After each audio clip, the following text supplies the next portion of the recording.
A recent announcement by Bennett Motorsports ensures that we will have at least one female driver on the Road to Indy series for at least 6 races coming up in 2020.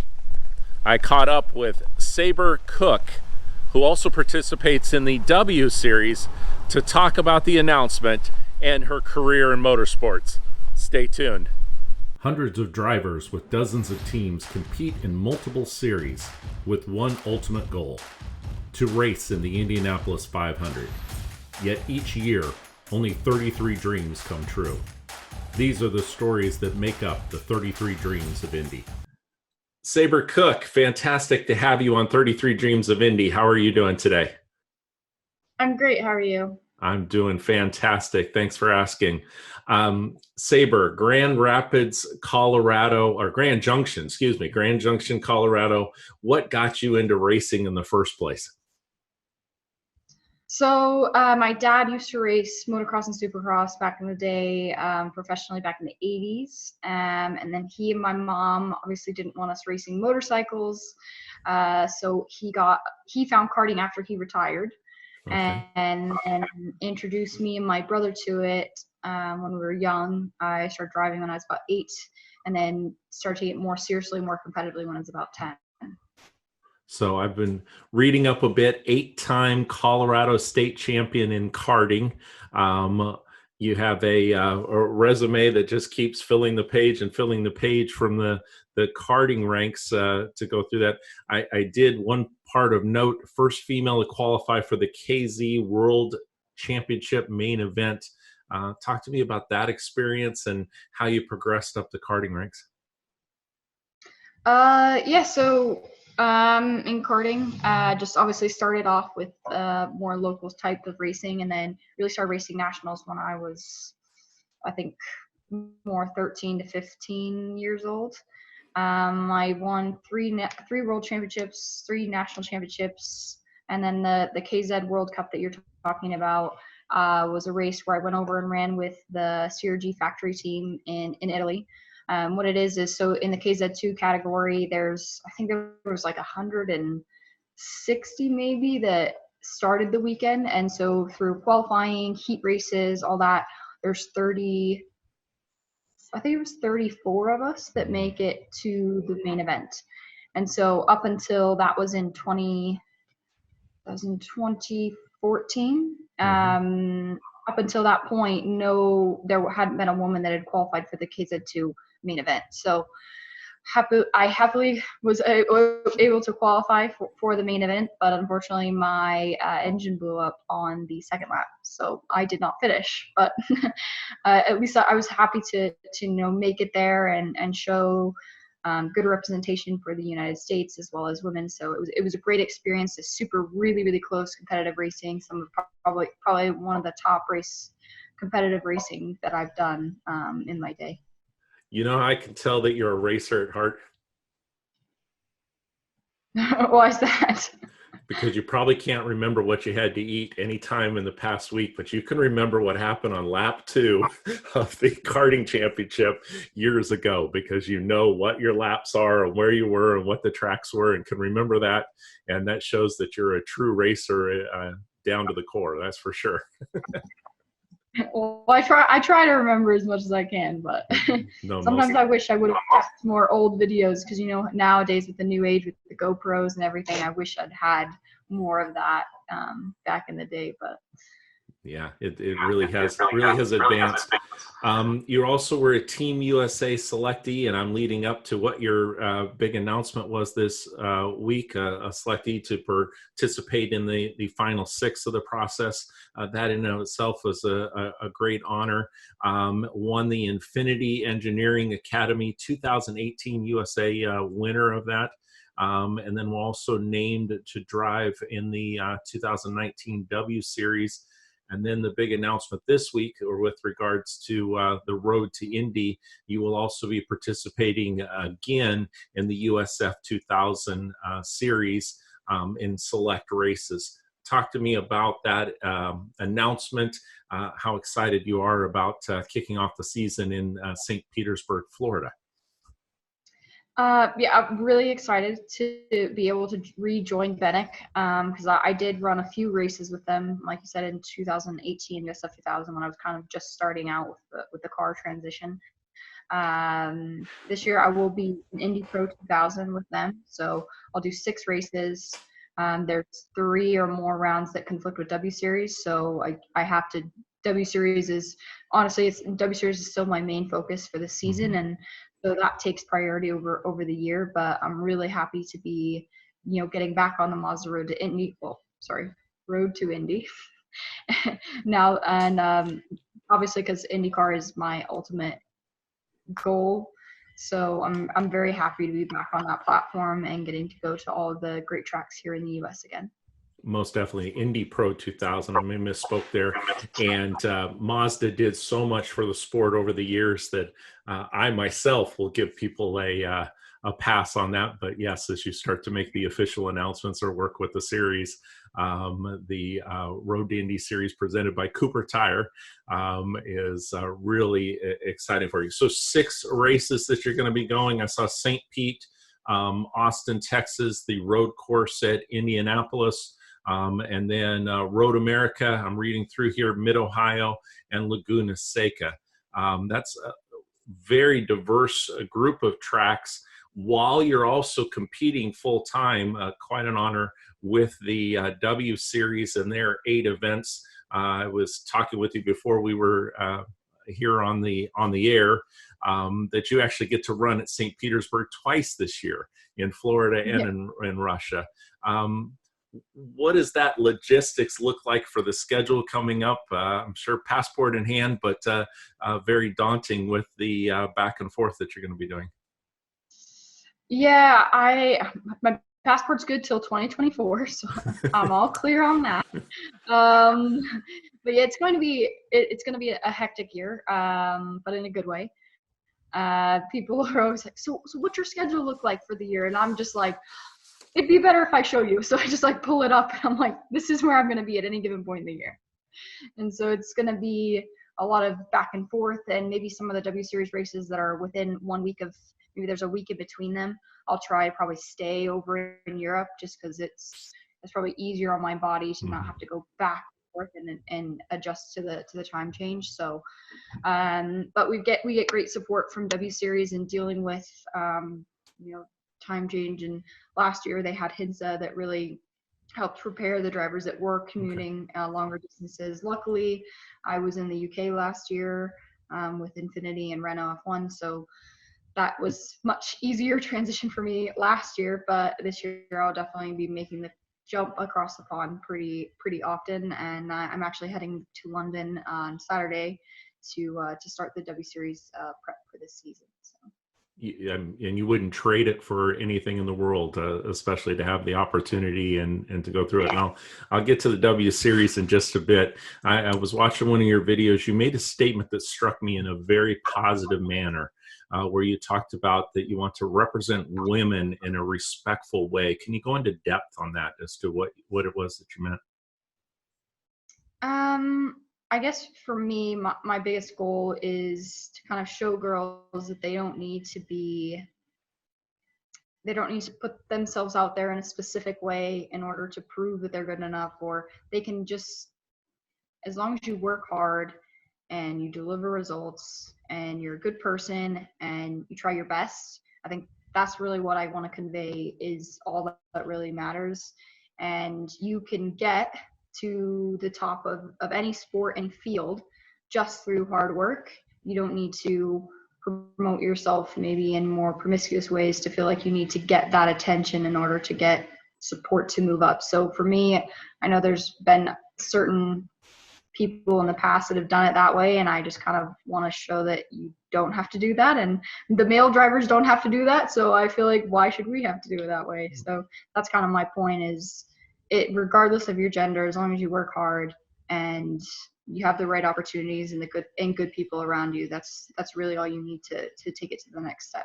It really strikes me to be your own person and to allow that to shine. And I've had a past episode with an author, Tammy Kaler, and her character is a female race car driver that has moved up to the ranks. And actually, her most recent book was Kiss the Bricks, where she competes in the Indy 500, was actually the fast practice speed, and got asked questions. And she uses the book that there were questions that were asked of Kate in the book as a female driver that you would never hear asked of male drivers. And so we talked about that. We talked about women in racing and being a role model, but also the headwind that you go against. And it's kind of a topic that I always want to continue to bring light to. Your announcement being in the Road to Indy, at least we have a female in the in the ladder series, and to be able to go through that. Who are your idols that you've looked up to in racing as you've grown up and progressed through the ranks? As a kid, I guess it was really mostly my dad and Alan Rudolph. He used to race karts himself. And then kind of as I started getting older and started following more of the racing series, I grew to really like Elio Castroneves. And then when I started following F1 a bit more, I really liked Mark Webber. And then obviously learned about the story of Ayrton Senna. And I know it's cliche, but it's obviously very inspiring. So I just love the fact of how passionate he was about the sport. And then, go on. I eventually met Lynn St. James and learned about her story. And so she was a very inspirational woman and helped me out for a bit and taught me a lot of good lessons. And then obviously Janet Guthrie was very intriguing for me once I learned about her because she's also an engineer. So for me, I think that's a pretty great role model, female-wise, for me to look up to. Doesn't get much better than that. We talked about in that previous interview that I had of Janet Guthrie wrote an article in 1987, some 10, 11 years after, and some of the things that the discussion about the W Series echo what she was talking about back in 1987. We've made some progress, but maybe not enough. So I'm going to ask a question about the W Series, but it's a question that I would ask of any series. Why should I pay attention to, I'm going to say it, Indy Pro 2000? Why should I pay attention to the W Series? There, I'm putting it in such a way that it's, why should I care? I guess with W Series, it's an exciting new platform, and it's the first all-female series anywhere. Race motorsports, anything wise. So I think offers an exciting new kind of entertainment to, if you're looking at it purely from the consumer basis.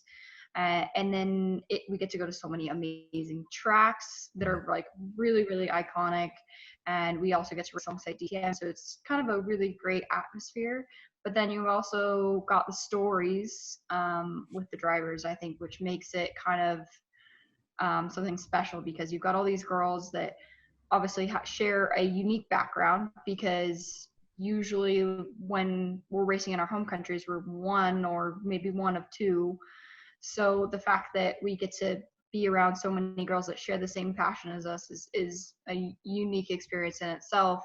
And then to be able to race together and not have to worry about the budget, the money. And most of us wouldn't have continued to race if it weren't for W Series. So it's kind of like, it's almost like I don't want to say a fairy tale, but it is like, it's a very inspirational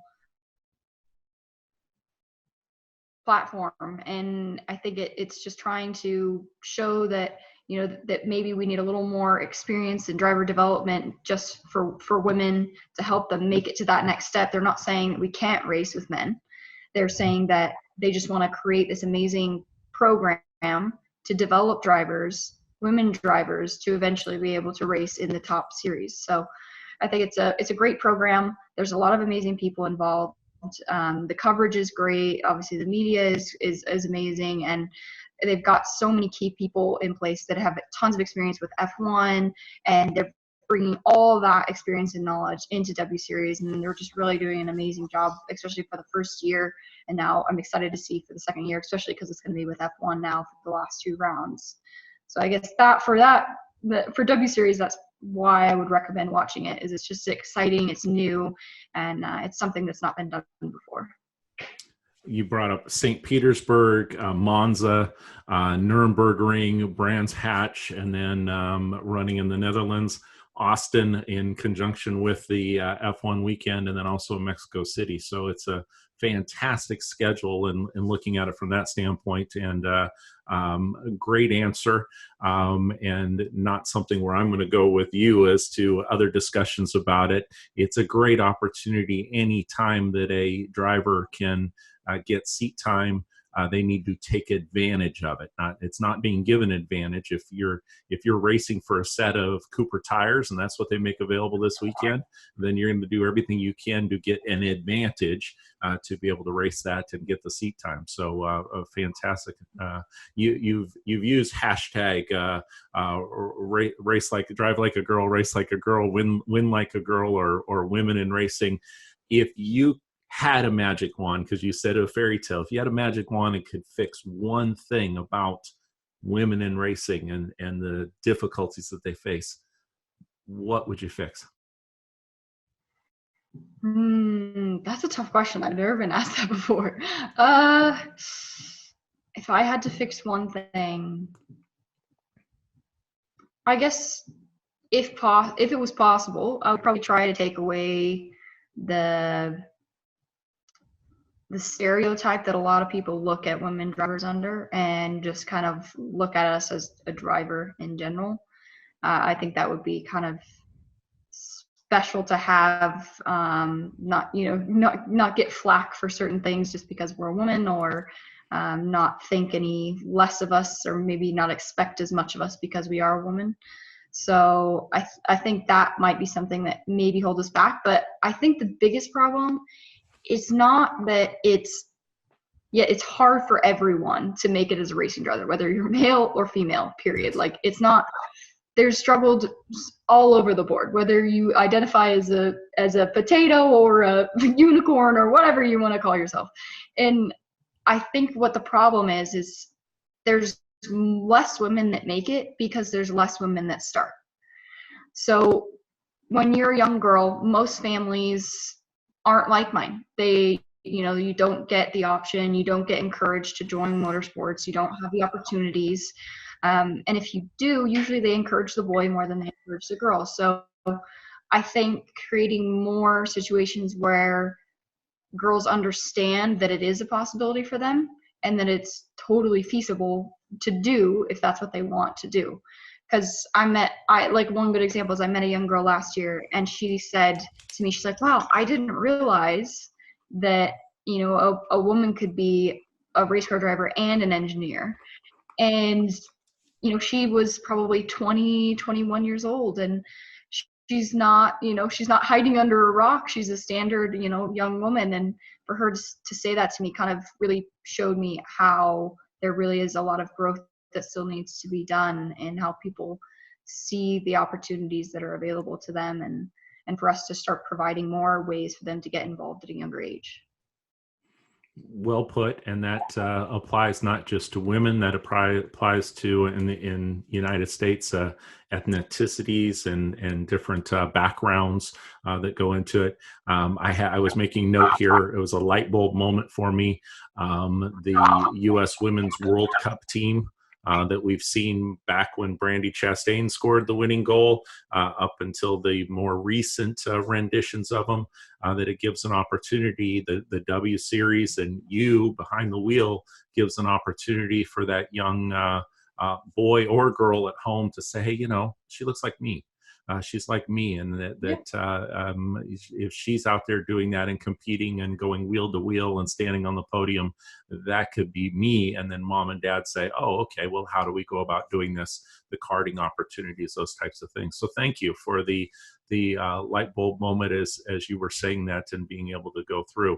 I always like to give drivers an opportunity, because at the root of what we're talking about is money, an opportunity to give a shout out to your sponsors, and to be able to recognize them and the folks that help put your four wheels on the track. Okay. Yeah. Right now, this season, I am happy to welcome back Apple Motorsports, Grand Motor Speedway, Alpine Bank, Bell Helmets, and this year I will also be adding Extract Technologies as well as Iron Neck to the program. I'll also be continuing my relationship with GJ Home Builders and hopefully a couple more that I will be announcing within the next couple months. So I'm really appreciative to them for all their amazing support, and I obviously wouldn't be able to do any of this if it weren't for them and it weren't for W Series obviously giving me the opportunity to race with them as well. So I'm a very fortunate person, and I really hope to continue to promote each of those people as best I can. Fantastic. I'm going to put a link to your particular website so folks can learn more about those sponsors and bring light to it. I always like to touch upon it as well with the Road to Indy Series. Anderson Promotion does a fantastic job. Cooper Tire and the resources they put into the series itself is really something else on that road to Indy and being able to go through that. You talked about the hectic schedule. I've seen you also do a tremendous amount of training to be physically fit, to be able to go through that. It's very important. And the mental approach you've touched upon. But I want you to dream with me a little bit.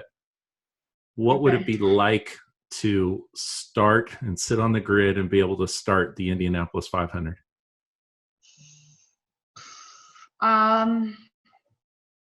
I feel like it would definitely, I would have a lot of nerves for sure, but I think nerves are kind of a good thing. Keeps you more alert, and it shows that you're excited to be there. So I think I would be nervous at first, just like you can whenever you start a new adventure. But I think once the green flag drops, I would probably just go into race mode like normal and try to look for the openings. Fantastic. Fantastic. Well, you've got a fan here. I'll be rooting for you to be able to compete. You've given me a reason. I think that's another part of different series, that if you get a driver that you get to know, it gives you a reason why to pay attention. And I hope that people are paying attention here and will tune in at least to be able to say, well, how's Sabre doing? Where did she finish? What is she doing within the races? And then be able to track the journey back and forth. And then I look forward to seeing you here at my home track in less than 20 days at St. Petersburg, Florida, as you take this series. Yeah, it really, really is. I started a countdown clock on Instagram at well over 100 days, and it's been clicking down and clicking down, and you're like, oh my goodness, all of the things will be at Homestead for testing here in just a couple of weeks. So yeah, it's right there. But thank you so much for taking the time. Wish you nothing but the best, and we'll catch up with you during the season. For everyone that's listening, I hope to have this as a continuing series of diversity, women in racing, making sure that we talk about how we can break through some of those barriers so that they can be successful. So in order for you to not miss out on that, please subscribe. We're also on all the major podcast players. So I would love for you to give a like from that standpoint and participate. Sabre, thank you so much for the time. Happy travels, safe travels, and we'll see you at St. Petersburg. And to the rest of you, keep dreaming. Thank you so much. Hope you enjoyed this video from 33 Dreams of Indy. It would mean the world to me if you would click subscribe so that you could be notified of any new videos that come along.